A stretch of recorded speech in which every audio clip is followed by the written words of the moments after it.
বাংলাদেশ বনাম পাকিস্তান ওয়ানডে সিরিজের প্রথম ম্যাচে দারুণ এক জয় পেয়েছে বাংলাদেশ।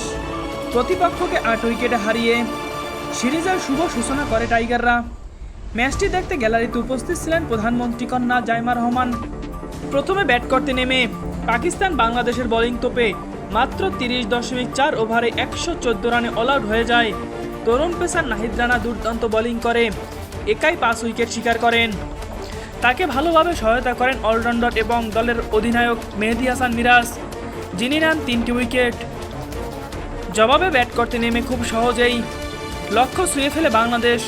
ওপেনার তানজিদ হাসান তামিম 62 রানের ঝলমলে ইনিংস খেলেন।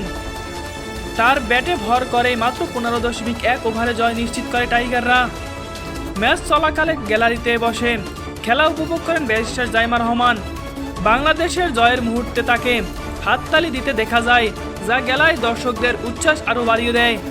বাংলাদেশ ক্রিকেট খেলার সকল তথ্য পেতে আমাদের চ্যানেলটিকে লাইক অ্যান্ড সাবস্ক্রাইব করে পাশে থাকুন। ধন্যবাদ।